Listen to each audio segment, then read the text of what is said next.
this key session at OSCE Security Days 2013 on building a common future. It follows on directly from the session before, and we're looking ahead. My name is Rick Thompson. I was the international news editor for the BBC for a few years, and now I'm the director of T Media, which does training and development work in broadcasting around Europe. In a world that is globalizing at a dizzying speed, with a communications revolution, economic meltdown in the West, violent insurrection in the Middle East, and growing economic power in the Far East, for the next 90 minutes, we are going to look into the crystal ball. What are the main transnational threats now in a globalized world? Do we understand them? And when we've depressed ourselves thoroughly and decided we didn't really want to have children, we'll discuss the priorities for positive action and what a regional security organization like the OSCE can do to protect citizens in the future. To help us understand the nature of the new global threats, we have a fantastic panel of top experts. Let me introduce them. On my immediate right, from Serbia, Sonja Stojanovic is the director of the Belgrade Center for Security Policy, an independent think tank with detailed knowledge of the Western Balkans, a region which still has ethnic and religious tensions long after the bloodbath of the 1990s. Sonja has an MA with distinction in politics and security from University College London, and she has wide experience working as a consultant and trainer for the UNDP, the OSCE, and the DCAF. That's the Swiss-based Democratic Control of Armed Forces. And on my left is Angela May. Angela is head of the Statistics and Survey section of the United Nations Office on Drugs and Crime, based here in Vienna. She has a PhD in statistics from the University of Padua in her native Italy, and has more than 18 years of experience at the United Nations in the Statistics Division and the Commission for Europe, as well as the UNODC, where her team produces a host of authoritative information about drugs, crime, population, gender, disability, and migration, to mention just a few. On my far left is from Britain, Browne, Lord Browne, since 2010, a member of the upper chamber of the House of Lords at Westminster in London. He's a lawyer from Scotland, which seems to be considering leaving the UK for reasons I don't quite understand. Browne was the British government Secretary of State for Defence in the Tony Blair government, combining the role with Secretary of State for Scotland, and before that he was a Minister for Northern Ireland and a Minister for Immigration. He's been a tireless campaigner against the global expansion of nuclear weapons. And on my far right, from Kiev in Ukraine, Viktor Konstantynov is Associate Professor at the Taras Shevchenko University in the Department of International Relations and Foreign Affairs. He's an expert in regional security issues, and he has studied in the United States and Canada and has held his present position in Kiev for 15 years. So please welcome our panel.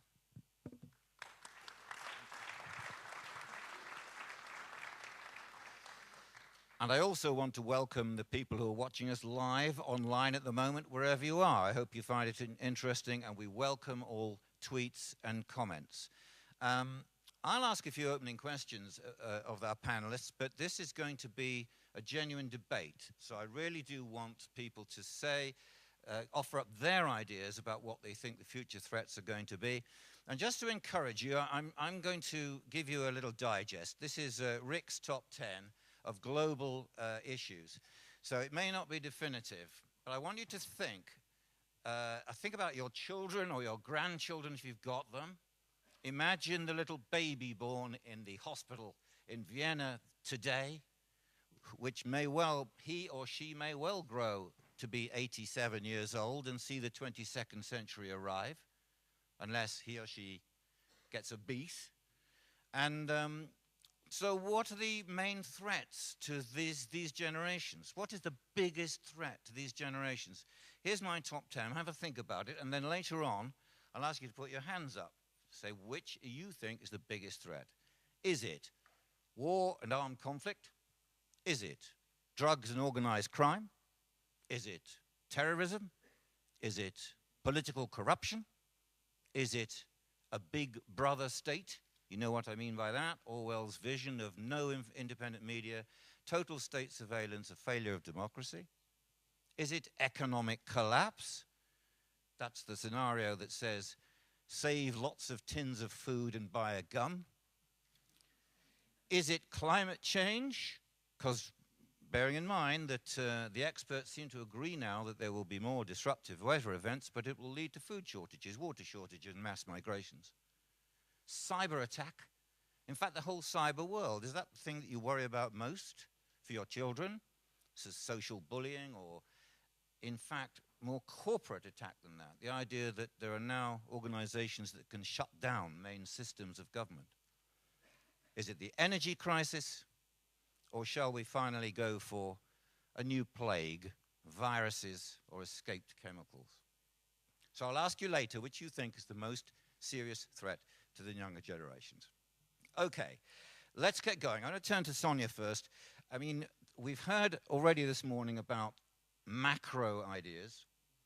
You work in Serbia, in the southeast region, on practical issues. I wondered if you can tell us what your view is of the threats facing the people you deal with in Serbia.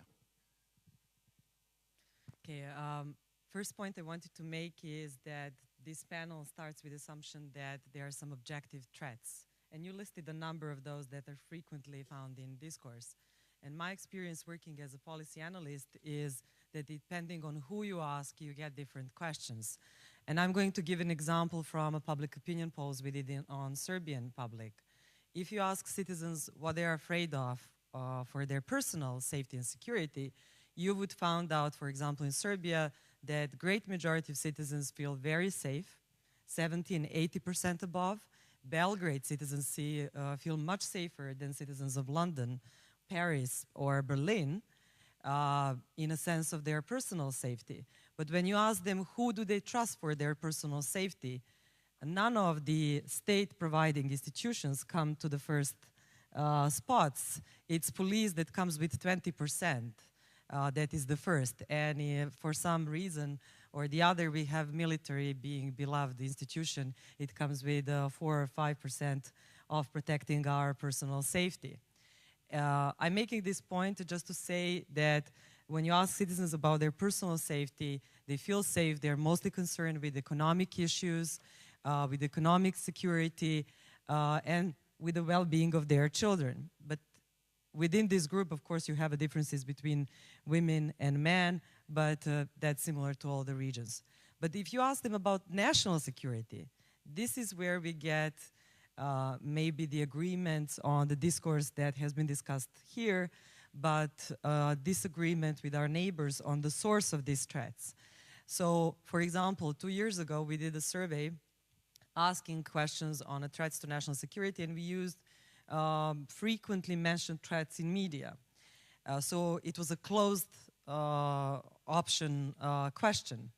And threat of separatism came quite high with a 20% something in a public opinion poll. But when we repeated the question next year with no options offered, separatism got below 1%. So people do not think of separatism like that by, wake up and think of separatism. It's just when this is offered. When you mean separatism, do you mean different communities being separate?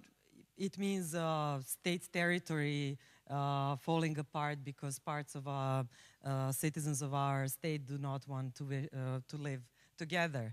But what I want to say is this is also misused by state officials. So for example, in our region, you have organized crime being perceived as one of the top threats. And everybody agrees on it. But when you ask different state officials, they would give different ethnic label to the organized crime.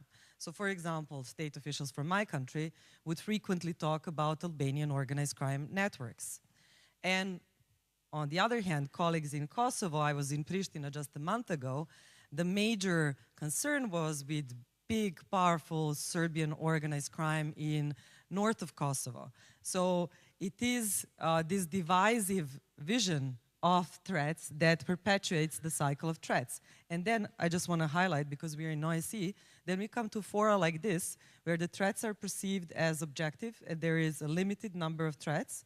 And I was just reading reports on transnational threats of the OSCE from last 2 years. And if you would look at these reports, you would think that the major threat in our region is terrorism. Because most of activities done and most of resources invested were in regards to terrorism. So we do not live in one world of threats. We live in a politically divisive perception of threats.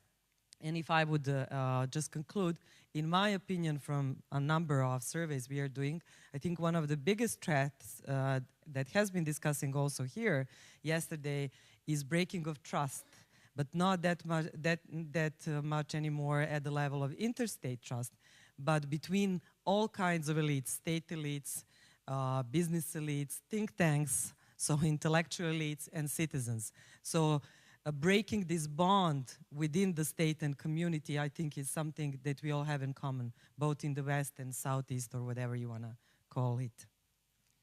Thank you very much, Sonja. That's extremely interesting. I mean, looking ahead to the OSCE, and one of the purposes of this gathering is for them to get advice about which direction they could pursue in the future. I mean, local differences have to be addressed. Obviously, you could argue that the OSCE can be too centralized, not light enough on its feet. So it'd be quite interesting that that's one of the issues we might talk about. You mentioned organized crime. Obviously, I've worked in Serbia a lot in recent years, and of course I understand that people have no trust in the institutions. They say they are corrupt, and media is incredibly important in trying to expose that. Organized crime is a really big issue involving drugs. Angela May is probably one of the best experts in the world in organized crime. If she turns to the dark side, she'd be a fantastic godfather, or should I say godmother. Looking ahead, what do you think are the main trends in the areas that you and your team study? Thank you. Yeah, in terms of having, you know, if I wanted to make money, I always say we are in the right business, but the wrong side. So in order for you, to have an idea of a global threats in terms of transnational organized crime, I want to show you a map. So, okay, you don't have to read it, but I'll drive you through. You will see the red is heroin trafficking. So you will see the major starting from Afghanistan, but also Myanmar, and then how it reached Europe and other regions. The green is cocaine that typically start, as you all know, is produced in the Andean region and then goes to different directions, reaching the OSCE region. Then the purple one is human trafficking. These are the major that I would like to talk about. Then we have also timber. We have counterfeited goods that you see from Asia coming toward Europe. But where I would like to focus, because the purpose is just to say, okay, what is the threat coming from the global transnational organized crime to the OSCE region? And I would like to point to three type of threats. One is definitely related to the neighboring Afghanistan.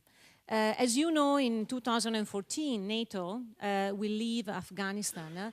And for those of us that work very prominently in Afghanistan to deal with the drug production and trafficking, is really a worrying time because of particularly uncertainty. What will it happen when NATO leaves Afghanistan? And particularly in relation to drug trafficking, but not only. drug trafficking, probably armed trafficking, and all kind of insecurity that may arise around Afghanistan. And in that respect, the Central Asian countries are really definitely vulnerable to this threat. None of us can, has the magic touch to say what will happen. But this is something that in terms of conflict prevention and particularly, looking, if we have to talk about the OSCE work, this is an issue that should be really taken seriously in consideration, particularly in relation to the Central Asia. We have indication, for example, already now that the cultivation of opium this year may increase. We don't have yet quantitative data, but the qualitative assessment that we have done shows that it's still increasing from a very high level. And so what does it mean this in terms of neighboring countries? It means probably increased drug trafficking, but also increased instability because, drugs brings money, money can buy weapons, and then a sort of other action that may affect the region. The other one that I wanted to emphasize is the Balkan region, and that, as Sonja was mentioning before, the threat of organized crime. Here you see that, it has been traditional trafficking of heroin from Afghanistan. I mean, the traditional route from Afghanistan to reach Europe has been Afghanistan, Iran, Turkey, Balkan routes, and to Europe. What we see more recently is that there is an increase even trafficking of cocaine.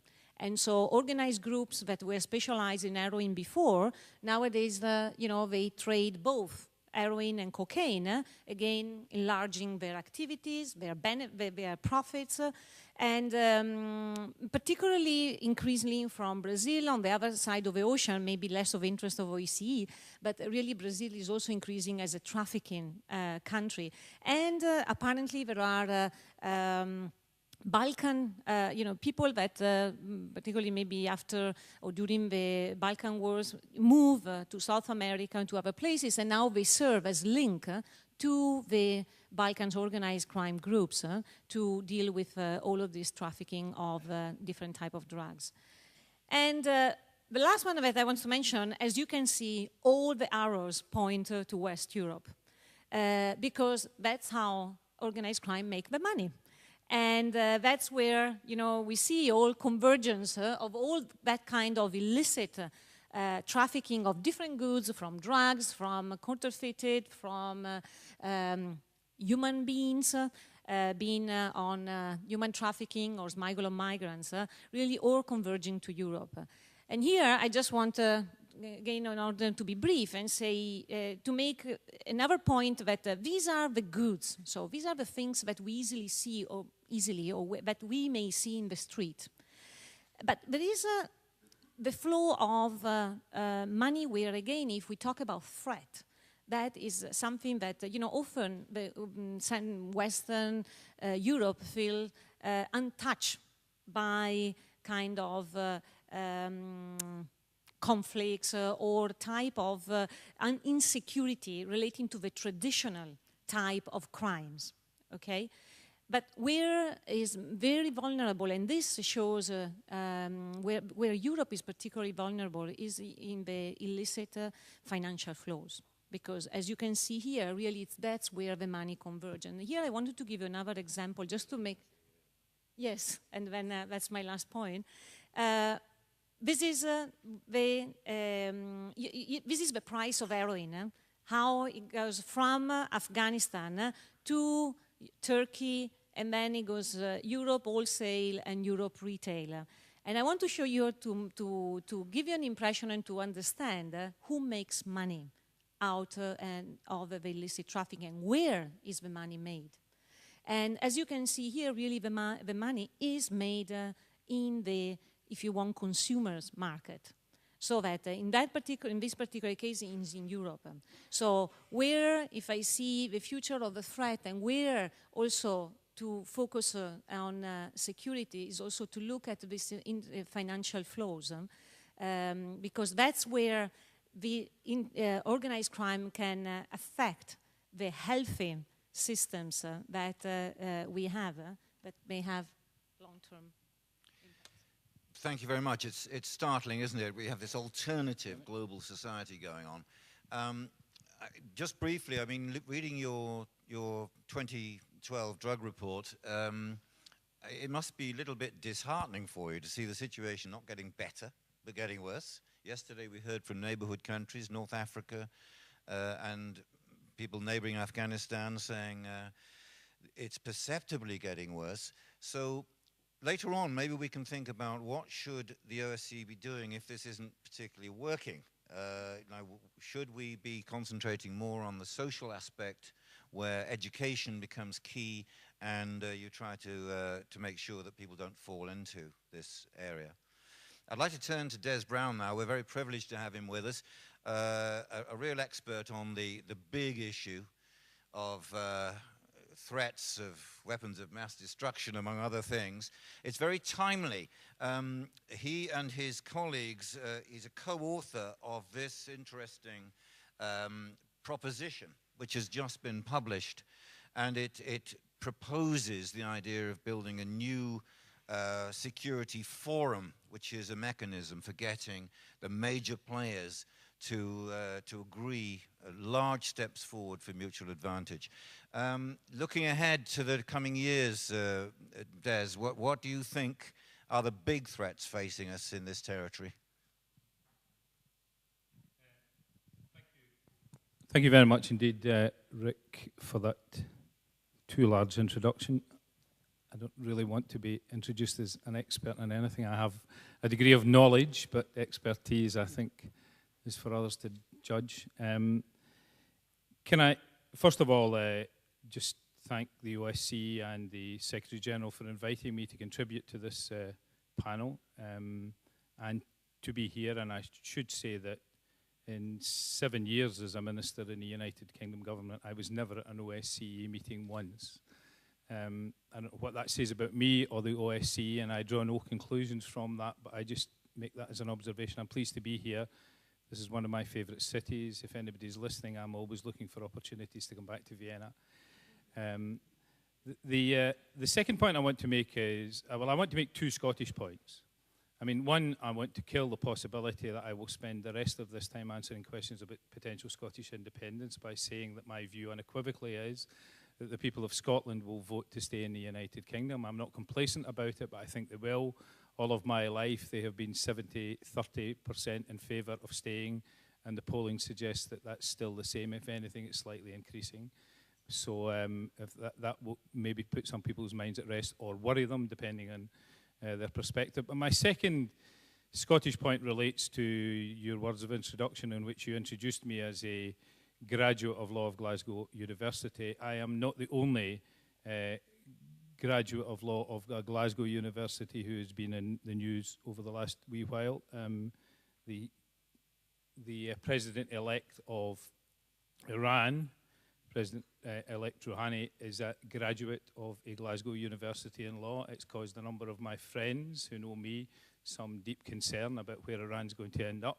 But there certainly is interesting speculation about the Scottish National Party's attitude towards nuclear weapons, Iran's perceived ambition to have nuclear weapons, and what this may mean for the future of these important talks. But for those of you who don't know that, that's a pub quiz question for the future for you.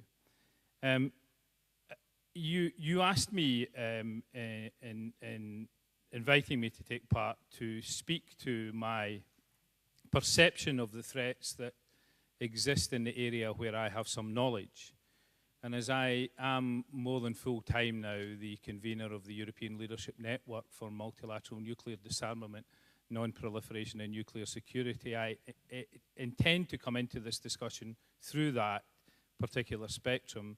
That may be counterintuitive to a discussion in the OSCE, given that arms control in relation to nuclear weapons and the control of nuclear weapons is out with the scope of the OSCE, although not totally.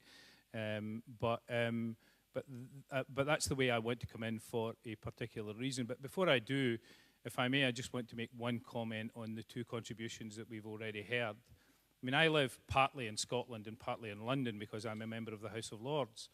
I enjoy immensely living in London. I think it's a terrific city, and I'm sure that almost everybody in this room who's any experience of it knows that. I have no idea whether the people of Belgrade think they're safer than the people of London do, but I can tell you the people of London think they're pretty safe.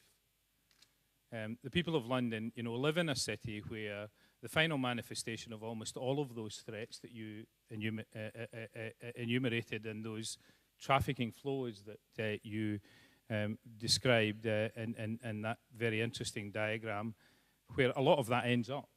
I mean, there is no question.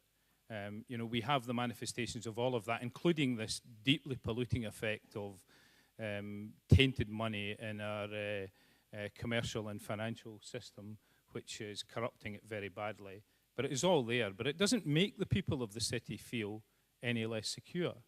In fact, I would venture to suggest, as I go about this city and have done consistently for the last 15 years, that despite what can happen in the City of London, the people of London feel more secure year by year and believe that they enjoy a significant level of security. Now, that's got to do with their ability to be resilient in difficult circumstances, and it's got to do with the level of policing that's present and lots of other things, but mostly it's got to do with the way in which they themselves lead their lives.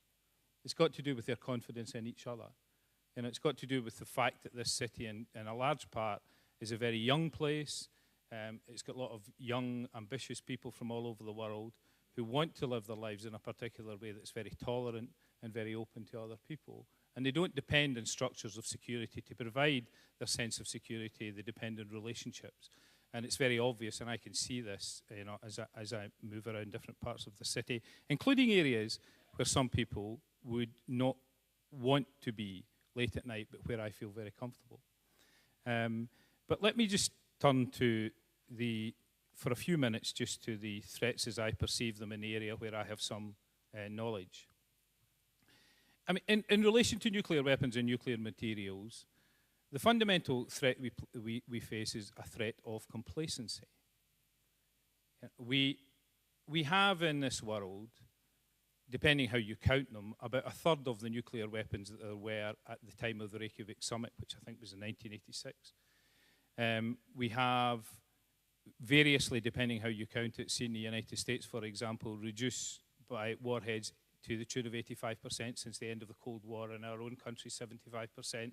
We are now living in a world which has significantly fewer nuclear weapons than there were at the end of the Cold War. However, we still have, for some inexplicable reason, large stockpiles of those weapons, particularly in the Euro-Atlantic area, which are at minutes' notice to fire. I mean, this is what President Obama himself described as the most dangerous relic of the Cold War. Although we have fewer nuclear weapons in the world, they are in more countries, and some of those countries are the most unstable countries that you could imagine, but certainly in the most unstable regions. And it is utter complacency to believe that in those circumstances we will be able to maintain the balance that was maintained in a bipolar world with significantly larger numbers of nuclear weapons, in a multipolar world where there are multiple perceptions of threats and unpredictable responses. And many people who have studied these challenges over the last 10 years or so have come to the conclusion, and most of these people are people like me who have had experience of having responsibility for nuclear weapons, that unless we do something about this, the inevitability is that by accident or by design because of misjudgment of circumstances, or deliberately because people perceive that this is the way to respond, these weapons will be used. There is an inexorable inevitability about this if we are not careful. Now, I could go into other factors that suggest why I think that we will find these weapons or their materials being used, and some of them have to do with the ambition on non-state actors and terrorists to get their hands on these materials, and the fact that we have substantial amounts of these materials in parts of the world where they are less secure than they should be, and that brings us into 1540 and the challenges that we face in that regard, and the capacity of some of these countries to be able to deal with these issues and where the OSCE and others lie in their responsibility to build that capacity, and that's maybe something we want to discuss. But we know what we need to do. I mean, Senator Nunn, Henry Kissinger, Bill Perry, I've forgotten, George Shultz, told us many years ago that we needed to reduce the saliency of these weapons and consequently their numbers if we were to control them. We needed to improve our ability to build non-proliferation regimes that were sustainable. We needed to improve nuclear material security. We know what we need to do. President Obama, when he was elected, made a speech in similar vein in Prague. 4 years ago now, he was cheered to the echo.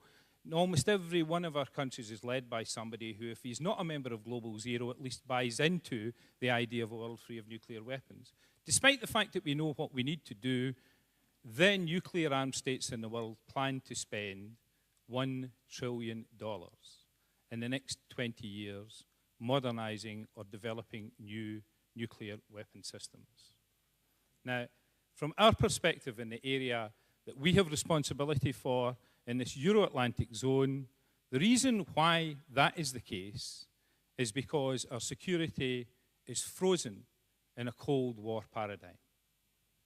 We repeatedly do what served us in the 20th century, and we do this for a number of reasons. One of them is that nuclear burden sharing in relation to nuclear weapons across NATO is an easy way to give a perception that you have a strategic view of security rather than building the strategic security that is necessary to face. We here in the Euro-Atlantic area hold 90% of the world's stock of nuclear weapons. Of the 14 countries in the world that have nuclear weapons in them, 9 of them are in this region. Whose responsibility is it to take the leadership in this area? Leadership again, a key word. Let's turn to our fourth guest speaker. Viktor, you've got probably a different perspective on this from Kiev. When you're looking ahead to the global threats that have to be addressed, where do you stand? Well, actually, first of all, I want to say that this whole discussion is one of the most meaningful that I've witnessed in all my life. And that make me also think about a little shift in my own presentation. I'd like to reflect first not from regional perspective, but on regional perspective itself in context of OSCE activities. And that exactly where I can try to answer your question. When we are talking about transnational threats, they are more than clear. It's long since they've been marginal. Now they are in the center of every discussion on security issues. But those transnational threats are easy to define, easy to name them. And it's very hard to find out how to fight those threats, how to assess them in each and every particular case. In Europe, we see almost the same thing. When most of transnational issues are facing not regional perspectives, but regional fragmentation. Usually, those transnational threats for particular countries starts as cross-border threats. They are tightly connected to their neighbors. Sometimes those neighbors could be sources of threats. That is the case of different conflicts, both frozen, protracted, active, no matter. Sometimes they are transit countries, like in case of cross-border crime or drug trafficking. And sometimes those states just see the same threats differently. And the last important thing, no state faces one single transnational threat. It's always about a set of threats. And those sets are completely different. That means that in OSCE we have as many sets of transnational threats as we have participating countries. Moreover, sometimes we have some subsets within a particular country depending on political parties, on national minorities, on subnational entities, and so on. And that is quite a big problem for OSCE, because this is international organization looking for some cohesive policy, looking for something that unites. And in case of transnational threats, first of all, we see something that divides those participating states. Second thing, connected to this overlapping of different international organizations in Europe, and first of all, overlapping of activities by OSCE and European Union. In case of Eastern Europe, that is particularly important. I think that Balkans are the same case. For European Union as integration system, transnational threats are almost as important as for individual countries. They also goes directly to internal politics. They also goes to voting process. So that is so important. We can put them before some international issues sometimes. And that is why European Union is working very actively addressing transnational threats in neighboring countries. And from the other hand, for neighboring countries, some transnational threats became the points of agenda in integration to European Union, in association with the European Union. Sometimes these countries, like for example Ukraine, they are dealing with transnational threats in very narrow perspective, just to fit some requirements from European Union. For example, when we are talking about visa lifting, for many countries the issue of human trafficking, the issue of cross-border crime, first of all, is an obstacle on this way to lift visa from European Union. And that means that not the threat itself will be addressed, but this political demand from European Union will become the forefront of threat perception. And that is why I suppose that to address transnational threats that are fragmented first on regional level and then on essential level as the threats themselves, for OSCE it's important not to make a slight adjustments to its means, but maybe to change and critically change the whole scope of its policy. Thank you very much. Thank you very much.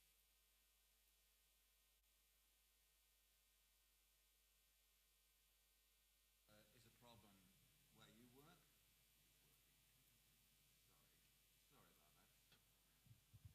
Yes, it's gone green. The overlap issue is quite interesting.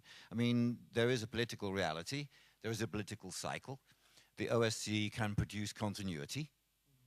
But the EU does have an agenda, you say, which is basically an enlargement agenda. The OSCE, as far as I'm aware, doesn't have an enlargement agenda. I mean, do you have a problem with the fact that both of these organizations are operating in Serbia? No. Simply said, no. But first I must be honest and say that I used to work for the OSCE mission to Serbia in law enforcement department. And I strongly, from a personal experience, would say that the OSCE played a crucial role in many regards that any of the other international organizations have not covered. Primarily, the OSCE has been the main actor, so to say, in the phase of stabilization. And it has played a key role in stabilization in the south of Serbia, in facilitating dialogue between the central authorities in Belgrade and the local Albanian political leaders, integrating Albanian population into our police force, and so on. Second, by the fact that there has been a presence, a permanent presence, despite all the failures of international organizations, you still had some institutional continuity, which you frequently do not have with EU, which is very important for a country that goes through dramatic changes and in the course of 10 years has witnessed, being a champion of changes, our prime minister being assassinated by parts of our security forces, to going back, so to say, on a right track. So a lot of changes in security domain related to the issues of democratization that really require understanding of a context. And third, and the last thing, is that EU somehow does not care about what I see in many of the OSCE documents being referred to as soft aspects of security. And OSCE was the only one, and it's still the only one, who actually has been dealing with community policing, accountability, not just in the sense of fighting corruption, but generally accountability, good old standards of, you know, good policing in line with human rights. So in that sense, I think the roles are complementary. What I do mind is when political discussions in OSCE come to forefront, and from what I've heard from our MPs, for example, when the discussions on border management are in Parliamentary Assembly of OSCE, there is a forbidden word of Schengen. Any reference to EU standards is like swearing, and this is, I think, wrong. As a colleague said, to those of us exposed to the influence of both organizations, I don't see why wouldn't OSCE use some of the models developed in other organizations and test it in its area of influence. And here, if I may give few of things where I see OSCE already having a fruitful ground that can build on. First, I think the Strategic Police Matters Unit work on developing standards on democratic policing and sharing the standards in this great variety of countries that is gathered around OSCE is very valuable. And I think it could be built on by some of the tools that, for example, EU is using, like regular threat assessments. And it's necessary for these threat assessments, like organized crime threat assessment, for example, to be public. Because in this way, you involve not only state actors, bureaucracies in discussion, but you actually provide the space for other actors from civil society, media, and so on to follow these trends. The other tool that I would recommend is state-to-state peer reviews.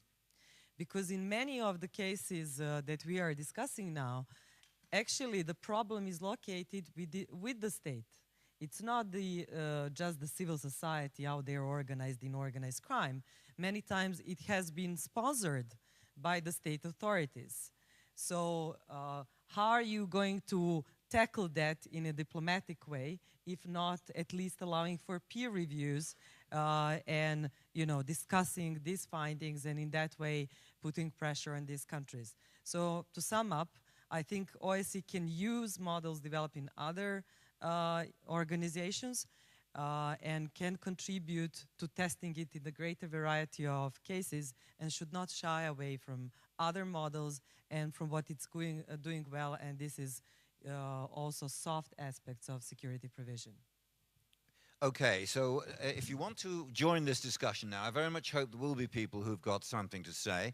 We've got 3 microphones lurking here, and Nono and Dimitri and Roman will leap towards you if you put your hand up, and then we'll try and get several comments in first. The gentleman there with the red tie was first. Please don't wait. Put your hands up if you want to contribute. Can you tell us who you are, please, before you speak? Marcin Terlikowski, I'm from the Polish Institute of International Affairs, which is a Warsaw-based think tank. Well, I have a comment, more a question, but the question is related to a comment. I mean, just to hear from the panelists what they think about the issue. Basically, discussing the transnational and non-military threats, we very often touch the issue of cyber security and cyber crime. And it's been repeated also here in the OSCE forums that maybe this is not the best organization because there are so many strings attached to cybersecurity, because it's very technical, because it's been also militarized in the sense that the armies are developing their cyber defensive and also everyone knows cyber offensive capabilities. But at the same time, looking at the core problem in combating cyber threats, which is a lack of communication between states, lack of briefings on the detected threats, on the trends, and the kind of soft malware which is circulating in the website. Well, if the lack of communication and lack of rules, including involving the cooperation of state agencies responsible for protecting cyber infrastructures, is a main problem, then what better organization than OSCE? We have 50 plus countries which could, I imagine, agree on a set of even non-binding, just political rules to allow their respective cybersecurity civilian or police agencies to basically meet regularly and talk about at least the trends, at least what they detect in the cyberspace. It is, of course, the job for engineers, but it is the job of politicians and the decision makers to create conditions for them to talk. So I would just like to hear your views on that. Thank you. That's an extremely interesting subject. It's been touched on during the conference a couple of times before, but we've never really got into it. I've only recently been looking at documents and articles about cybercrime, and I really didn't understand it. But the Lithuanians are the experts, I think. Urmas Reinsalu is Estonia, not Lithuania, Estonia's defense minister. And he wrote recently about the so-called Internet of Things. He's not the first to do that. Apparently it's quite a well-known concept. The Internet of Things seems to be a description of a future world where the computer reigns supreme in many ways. So your home is computerized, your work is computerized, the essential systems of electricity and gas and water are already semi-computerized. And this is a vision of a world that is coming, and there's a lot of research and activity going on to develop computer-driven systems. But of course it means that society will be more vulnerable to cybercrime. It is 13 years since we all held our breath about the millennium bug. Were aeroplanes going to fall out of the sky? Was the power going to go out across all the major cities? Well, it didn't happen, but in the past 13 years, those systems have developed fantastically. And Urmas Reinsalu from Estonia said the increasing ease with which cyber attacks can be launched, and he talks about a €600 device called a botnet, which can power up a lot of activity on a system and make it break down. The ease in which the cyber attacks can be launched means we must prepare now for more numerous and more complex cyber attacks in the future. And he advocates education. He advocates it being much more at the center of political discussion. I mean, I don't know whether there are any cyber specialists here. If there are, please contribute. But Des Browne, what is your feeling about this new world where the computer systems run everything and that we are much more vulnerable to attack?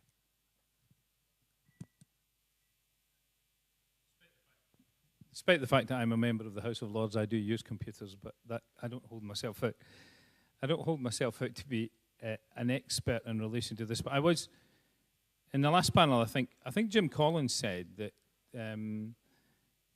we had to consider in a passage of his contribution when he was talking about change and the challenges of change and whether we were equipped for the challenges of change. I mean, two things occurred to me. One was that we haven't shown ourselves very well equipped to be able to deal with the challenges of the immediate past, never mind the challenges of the future, and we're still working our way through some of them. But he went on to say that we need to look at this environment beyond the issue of just threats. We need to look at it in a much more holistic fashion. And my only contribution to this discussion is to, first of all, express surprise that an institution like the OSCE is not already having detailed discussions about the nature of cyberspace and in that context, the challenges that the institution was set up to engage with. I mean, I'm pretty certain that almost every manifestation of crime and threat that we live with in the 21st century operates to some extent through this space. And I certainly know, from what I know of the terrorist threat that we live with in the United Kingdom, that the cyberspace is very important to communication, and we have a challenge in our domestic environment about the degree to which we can police that environment and have knowledge of what's going on in it, and whether we can store or request that people store metadata for the purposes of being able to subsequently investigate crime. I mean, these are the kind of challenges that are playing out in all of our media because of what has been revealed about the operations of the United States and PRISM and others. And I mean, I add to this kind of general discussion. I have just concluded debating a reform of our defamation laws in the United Kingdom, a large part of which related to how you can police or restrict the publication of information on the internet by the interdiction of court proceedings in order to protect people's reputations.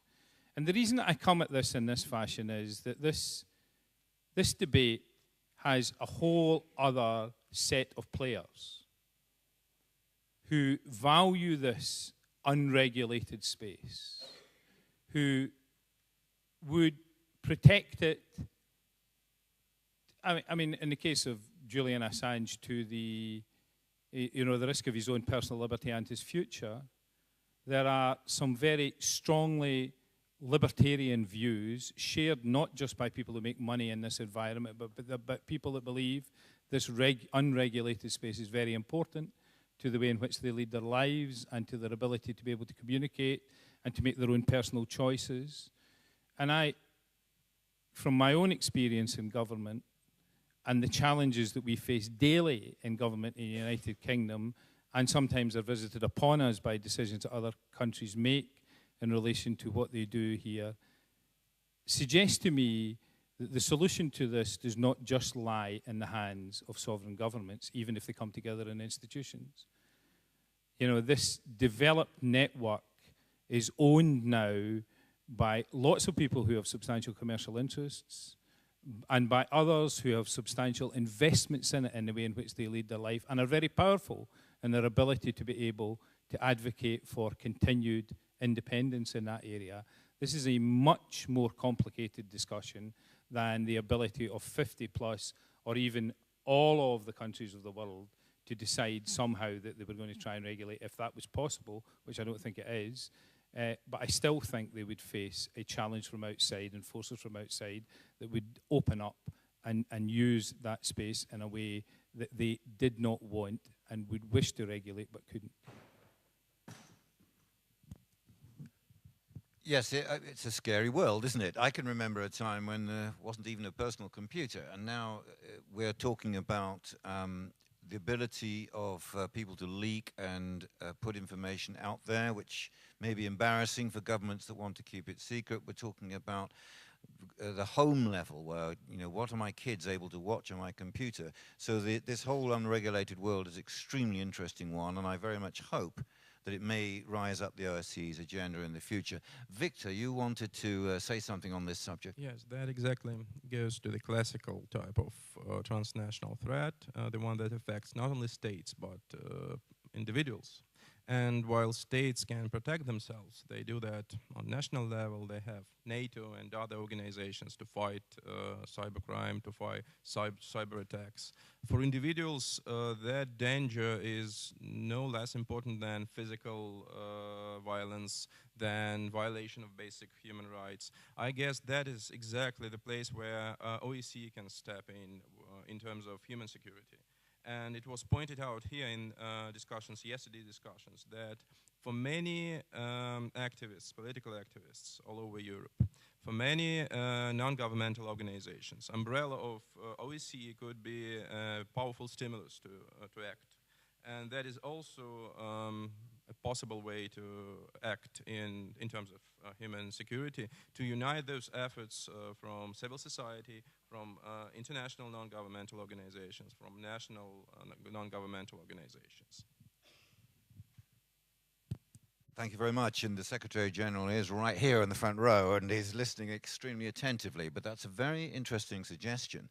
I want to raise your hands if you want to raise another subject. Through the miracle of cyberspace, we are getting questions from people who are watching and listening. There are two about drugs. Let me just, Des Browne, there's one says from Salim Sazak, who says, Lord Browne, what role do you envisage for the OSCE to facilitate arms reduction talks in the Middle East? Obviously, this refers to the fact that is this a proper role for the OSCE? What do you think it should be? Wasn't arguing that the OSCE should have a role in arms reduction talks.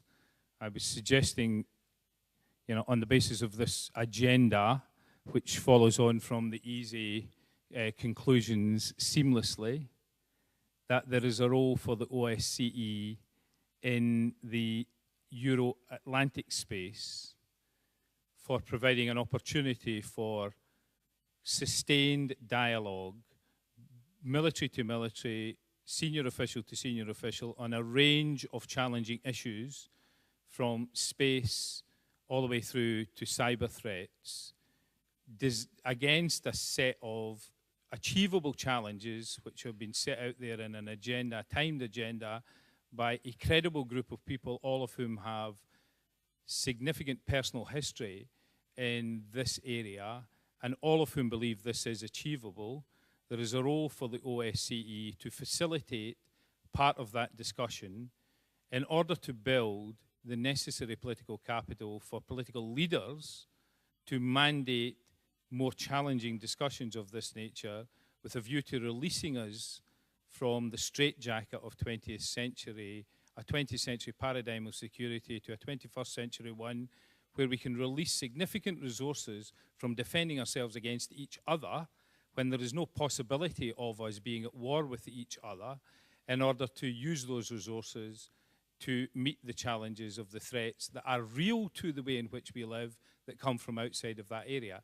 That's the point I was making. As far as the Middle East is concerned, I mean, I make 2 points about the Middle East. You know, I mean, hands up anybody who thinks that what the Middle East needs now, at this time, are more nuclear weapons. You know, I mean, it already has too many, in my view, in any event. But who wants to live in a world where there are two nuclear powers in the Middle East, where there is no communication between the two of them? None at all. No communication between the two of them. Now, I mean, we have a responsibility, and those of us who have nuclear weapons have, in the context of the world's orders, a particular responsibility to live up to our commitments in this area, to try to ensure that that does not happen, but that we facilitate the environment in which we can move as far away from that possibility as possible. And we have failed to deliver on our commitment to have a conference on weapons of mass destruction free zone in the Middle East by the timetable that we set ourselves, and it was our suggestion. We proposed that. We got unanimity for it, and we failed to deliver it. Now, I'm not suggesting that any particular country was to blame here, but we failed. So we have a responsibility individually and collectively as members of the NPT to have delivered that. And my answer to the question is, I don't have a particular role for the OSCE in the Middle East, but the individual member states of the OSCE, insofar as they are members of the NPT, have a responsibility in that area that they fail to live up to. And that is a failure that collectively we own. Okay, Angela, you wanted to just add a word on that? Not on that. Let me just thank you very much. We have a couple of questions directed at you. A question to Ms. May from Valina Chakarova, and she wants to know what the statistics are on the spread of crystal meth in Europe. That should be fairly a brief answer, I guess. She's obviously worried about crystal meth.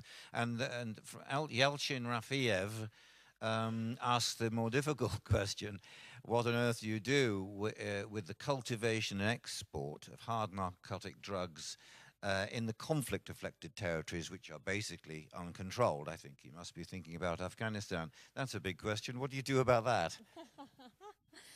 Okay, well, start with an easy answer on methamphetamine, and I think I don't remember the name, but definitely it should be worry about it because indeed methamphetamine is spreading and is increasingly spreading all over the world, not just in Europe, but it was particularly spread in Asia and so on, but really in Europe is increasing, is also increasing in North America. So we see really that is an area because it's a drug that is can be very easily manufactured.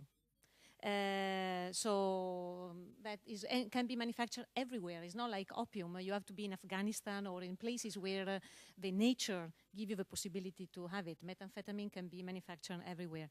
Do you think law enforcement agencies are aware of the changing trends in drug use and drug manufacture? Well, there are different degrees, and there is also an issue maybe of the awareness, but also on the capacity to deal with it. And then, of course, the capacity that countries have is unequal. Some countries have a very strong capacity, others have a weak capacity. And I want to go back to a couple of issues, if you don't mind. One is when there was a discussion on whether the people in Sarajevo feel more safe than in London, and what is the city that is more, as perceived as more safe. And I think we don't have, we have to be very careful because the perception of security does not mean that there is lack of crime. And I think that what is more challenging here is that if you want, I don't know if to call it insecurity or crime that leads to problems or to affect people, we always tend to focus on what we see and what we can measure. The problem of organized crime, particularly in Europe, is that now organized crime operates in peace. So there is the famous pace mafiosa. That means, we operate and then we, in silence, we don't hit too much places where they can hit back, so that, there is a silent operation. But meanwhile, they are eroding really the institutions, and little by little, the institution. And even if the single citizen doesn't see it on the street, he or she may see it in 20 years when the school of their children will collapse because it was not built properly. And we have to see, for example, what, is happening in Central America, where actually organized crime there, for a number of reasons, that has to do mainly with the change of flows. So the fact that they had more or less drugs, for example. So fighting each other and fighting the government, where actually is operating in a very violent environment. So that if you ask the citizen in Central America, they will tell you that their major threat is organized crime. While in Europe, maybe you ask, they don't talk about organized crime because they don't see it. But again, we don't have to fall on the trap to think that this is not a problem. And to conclude, I want to go back to the gentleman when started the issue of cybercrime, and I think the question was, the cooperation. And all transnational crime require a transnational response.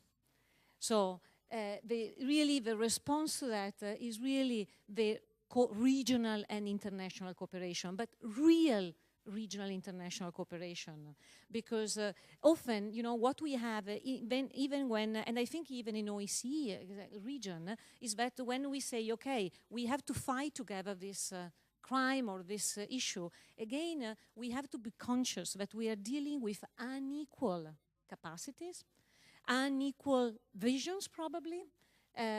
So that doesn't have to prevent to have a regional cooperation, but once we establish this cooperation, we have to establish with the knowledge that we have to deal with this issue and not to try to avoid them, just for the sake of saying, let's find an agreement, and then we don't agreement. If we to implement the agreement, we have really to solve these nitty-gritty issues. Yes. Yes, this thing about cyber, it's a cyber war going on out there now. And I think that the good guys with the white hats have got to make sure they have enough expertise at their fingertips to be able to deal with things properly. And I mentioned again, Estonia, because of its cyber attack in 2007, has become pretty expert. They have a cyber defense league of experts, international experts, who are tracking trends and trying to make sure that the good guys don't lose the race. Gentleman here has been waiting patiently to ask a question. I did? Oh, can you think of another one? Are you sure you don't want to just contribute? Okay, thank you very much. Don't be afraid to lift your hands, because any minute now I'm going to ask you to do exactly that and tell me which of Rick's top 10 threats you think is the most dangerous, so be ready. I wanted to just raise another little issue here. It may be because I worked in journalism for a long time, and now I do quite a lot of training work, particularly in Southeast Europe. There's been a lot of talk about soft security, a lot of talk about trying to create stable societies, democratic societies, where people feel that they know what's going on. They're not run by corrupt regimes. They have a voice, that the structures of the law are trustworthy, and so on. A stable democracy. And this is one of the essentials for a program of conflict reduction, because if you do have people who live in societies like that, then the chance of conflict is reduced. Of course, education is very important. Can I just introduce this subject? You mentioned it, Sonja, so maybe you can just explore it a little bit more. That if there is a lot of work by OSCE regional offices to try to promote good journalism, try to promote independent journalism, particularly in television and radio, which is so influential. And in a lot of places, I'm afraid the situation is poor. All the latest surveys are saying in Europe, there are more and more pressures on journalists, normally because of the financial crisis, and they fall into the trap of being funded by local authorities or funded by big business, and independence becomes impossible. So how important in this kind of general picture of a more stable Europe do you think the media is? And we have a whole number of journalists sitting here at the back, so if you've got anything to say, feel free. Sorry, take that.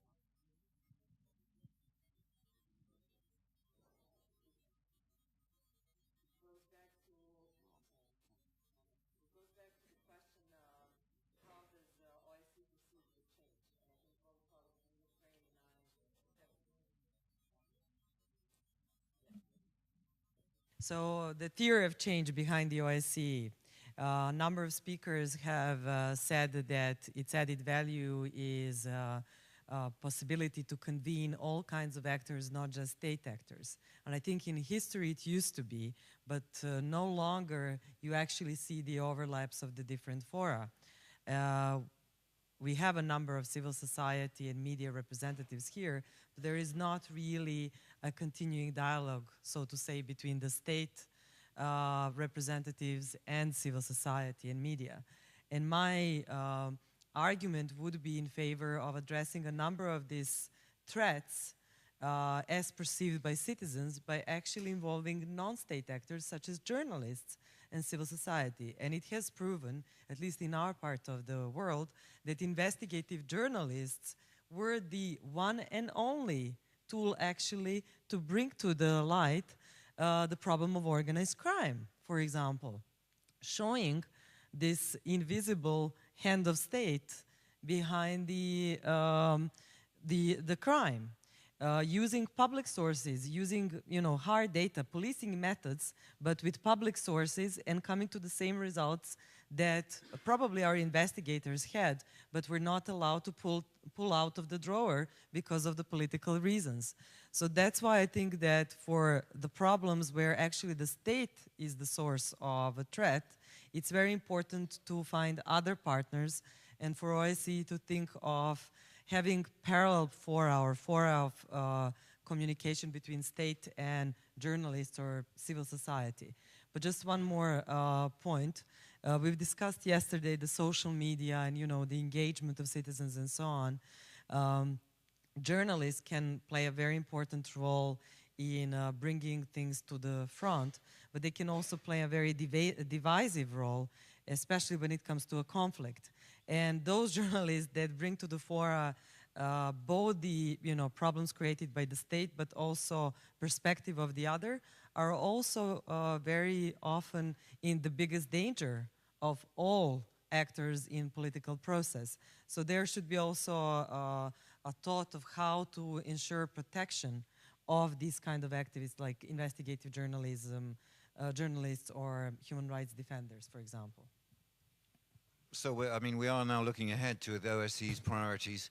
I obviously hope that that remains one of them, because I think it has huge impact if you have good journalism, and is very damaging if you don't.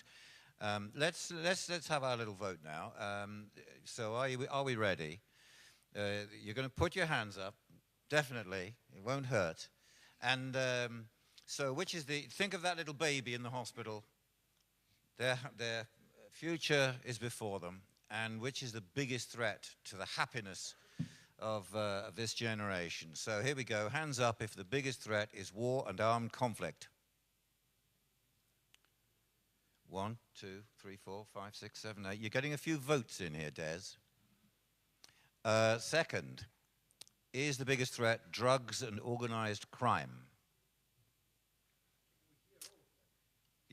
Yeah, I did read them through before. I'm hoping people could remember that what's coming up. I'll tell you what's coming up. Terrorism, corruption, a big brother world, economic collapse, climate change, cyber attacks, cyber problems, energy crisis, or a plague, viruses. So here we go, back to the top. Armed conflict again. We had a few. I think it was about 6 or 7, yes, 8, yeah. Okay, still a risk there, and I would have thought that's true. Drugs and organized crime, is that the biggest risk to the happiness of this little child? No, you can't. You've got to choose one. Yes, there's three there for that one. I mean, just remember that if you're wrong, nobody will remember, and it doesn't matter. Okay, is terrorism the biggest threat to the happiness of the future? You see, there's only a handful of hands. Political corruption. Well, we have quite a forest of hands over there. Okay, that's quite an interesting one. I think you may be just in the lead.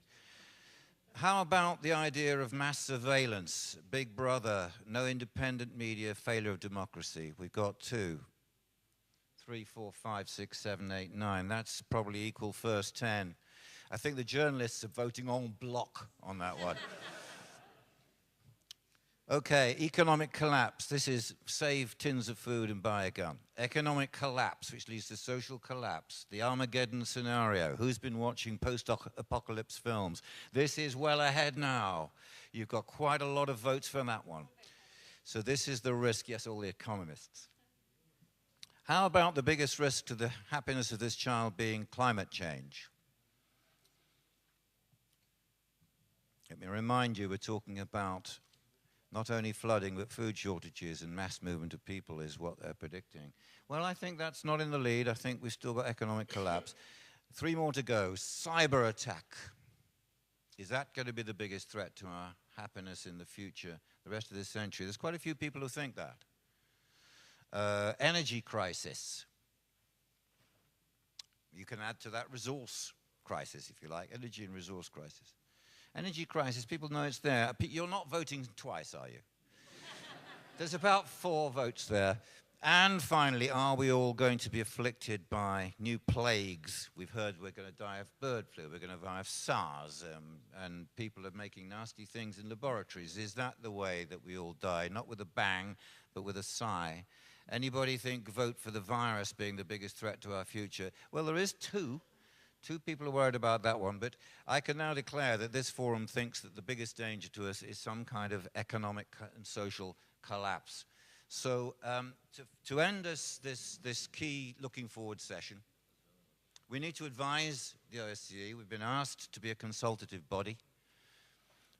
What would you, and I'll ask each panelist in first, if you were advising the OSCE for its long-term future strategy, and we accept that there is a little bit of an identity crisis going on, what would you recommend for it to be effective in the future to make life secure for the people within its region. I'm going with you first, Viktor. There was numerous remarks that governments, after all, are making decisions, not OSCE. And maybe that is the point where I should start. Actually, OSCE was perfect in monitoring and in assisting in different cases, in different situations, in crisis, in conflicts, in stabilization operations. And that is also a hint where to start. I suppose that, first of all, OSCE is the only organization with really all European reach up to Central Asia, which is also almost part of Europe, is an organization that can help not only states but societies in Europe. And the second thing is that great and extensive record of cooperation with non-governmental organizations, with individuals, with other international organizations, not only with states. All that seems to be the answer to a question. I suppose that OSCE should do much more in uniting efforts of non-governmental bodies to advise, to devise some sort of common language in security issues. We lack that language today. We speak in different languages in most cases. And that will be the biggest and the most important contribution of OSCE in years to come.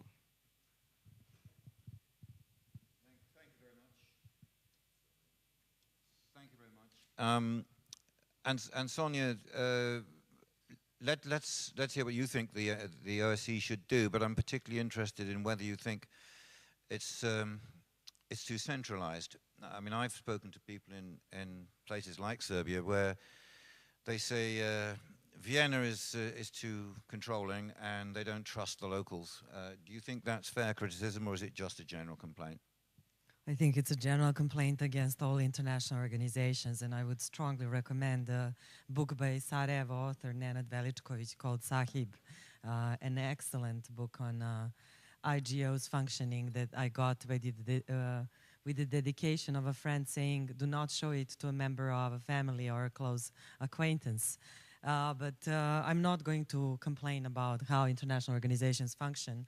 I strongly support what Viktor said. And I believe that OSCE could be an organization of different engines or networks, so to say. So any process in OSCE can continue to have this important space for dialogue among government representatives, but can bring also other actors. And I think that could really change the quality of debates. Why wouldn't we have, for example, double-track process on confidence building and a first-track process sponsored by OSCE going in parallel without prejudice on that one should influence the other, but just testing two ideas at the same time and providing space and safety for both actors to intervene in different ways. Moreover, I think OSCE could be also an organization of different architecture, in a sense that we could have certain policy areas more developed in certain sub-regions of the OSCE and not shy away from a regional or sub-regional approaches and not just have this local Vienna response. Because of what I found, for example, working within the OSCE, that was very difficult to have joint projects between Bosnia and Serbia or Serbia and Croatia, just the regional approaches, or regions talking to each other. So that's another proposition. And the third, the one I feel most passionate about in this security debate, and it's again in line with what colleagues said, is not to forget the human rights dimension. I was reading an ODIHR report on transnational threats, and the sentence that stuck in my mind, and that was kind of smuggled, somewhere in the middle of the report, was that still in the OSCE area, security takes precedence over human rights. And I don't think it applies just to one side of the members, but to all, parts of the transatlantic and transasian community. So to keep, bringing human dimension to the forefront of discussions on security, and not shy away from using the models from other organizations. Okay. After all, we're trying to help real humans. Let's go to Angela. In a word, I mean, you're here in Vienna. You know a lot of these people. What would you say they should do differently? Well, okay, I leave aside as an institution, from the United Nations Office on Drugs and Crime, the obvious areas that where, by the way, we already cooperate. We mention organized crime, corruption, terrorism. Yeah. Where I think if I have to find something that, different, is that to link more with the development world. The United Nations now is a crucial time where it's defining development again. I don't know how many of you heard about the Millennium Development Goals, but that was the agenda, has been the agenda of international community for development. And now the international community is thinking and say, what has changed in 10 years? And what should be the new agenda, what we call the post-2015 agenda? They expire in 2015. There has yes, to be and now there's new goals, new target. And there has been really signs that one of the very few areas that the new MDG should address is precisely security. And so there is really recognition of a strong link between security and development, both ways. Insecurity undermine development and low development fuel insecurity. So, and even the high-level panel chaired by President Cameron really highlighted as one of the area, peace and security, as really the area where to be addressed for development. So my advice to OSCE would be not to become a development agency. There are many. But I think to cooperate in order to see how security policies needs to include more issue related to development. The previous panel was talking about soft security areas. I would say, to me, they are the hard security because they are the hardest to address, because they are the one at the long term. And vice versa, how to work with the development agency or the development award to make sure that in development policy, security is taken in consideration. If you allow me, I hate when people do not answer the question, so I take the opportunity to answer the question on what to do with Afghanistan. And then it goes back to this issue that we can address this only in the with a long-term perspective, putting together what we call the carrot and the stick. So, the stick is, if you want, traditional law enforcement policies, where to say, okay, we have to really fight and violently sometimes also fight. But if we don't have the carrot, that doesn't work. And the other way around. So in that sense, I would say, to the OSCE to, have that perspective that, to work to make sure that there is always this balance. Thank you very much. And Des Browne, it's a difficult one in a couple of sentences, but do you think the OSCE is on the right track and should just keep on going ahead? Or do you think there's a little change in direction might be helpful in the coming years? I mean, I think there is a distinctive role for the OSCE from my observations of the organisation, but not from my engagement with it, because as I've said before, I have very little engagement with the organisation. But I mean, in response to your question, I mean, I would like to adopt the priorities of my fellow panelists. I mean, I think engaging in building civic society across the space is crucially important. And most politicians I know come from a background of engagement with civil society.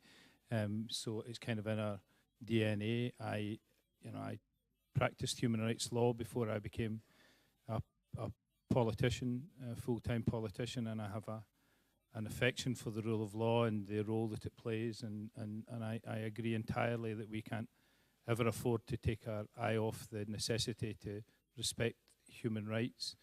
And I also, not just because our Prime Minister leads this group who are looking at the post-2015 agenda for development goals, but because I think this makes enormous sense. You know, that most of those arrows emerge from places that we would genuinely call development areas, that if they're less likely to come to they're less likely to come towards us if there is no motivation. But my final point is that you said when people were putting their hand up for, you know, armed conflict, that somehow I was getting support in here because of a previous job that I have. I mean, actually, my argument is the opposite. I think that the preponderance of views that the threats that we face and that the challenges that future generations will face do not come from the likelihood of armed conflict, but come from a combination of other factors that this audience believes is where I come from. But yet, you know, we have a group of political leaders who continually make decisions that put the preponderance of our resources for dealing with threats in the basket of preparing for armed conflict, because that's what they know in the past. And actually, you know, I put my hand up for economics, an economic challenge, for this reason that, you know, I lived through 2008 and to today, and I see what, you know, an economic crisis can do to the world and its resources and the opportunities of the babies who were born in that period. I see that, you know, I mean, I understand that an economic model which is inexorably based on growth is set on a collision course with nature. And we have to stop that collision from happening. You know, and it will be reflected in all sorts of things. Climate change, it will be reflected in resource challenges, it will be reflected in crop failure, it will be reflected in a whole lot of things.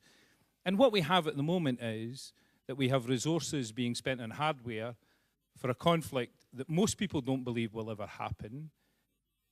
We have in our internationally in our national strategies, security strategies, an identification of climate change and all these other consequences that there will be from this inexorable economic collision course that we're set on. But we have resilience measures for dealing with the consequences rather than investment to prevent it from happening. That's what we're planning to do. We're planning resilience to see if we can get through. You know, and if anything, the humanitarian effects of nuclear weapons conference that the Norwegians hosted in March shows us that the current modelling that we have about the effect that we can have on the climate by our own actions suggests that our resilience will be a waste of time. There are none of us that have the capacity to be able to deal with the consequences of what we will do to this planet by the way we conduct our economics. A very good summary, and as David Galbraith has just tweeted, all of these challenges are connected. We don't have a crystal ball, but I would congratulate the OSCE on grappling with so many different challenges simultaneously. It's a terrific update. Thank you to the OSCE for organizing this session. Thank you for the staff here at the Hofburg Conference Center. I'd like to thank the audience for being here and to listening so attentively. I didn't see anybody asleep. And most of all, I want to thank our expert panelists, Sonja Stankovic, Des Browne, Angela May, Viktor Konstantynov, and after lunch, session 6 is about the OSCE's 2020 vision. So that's at 2:30. From the panel and from me, goodbye.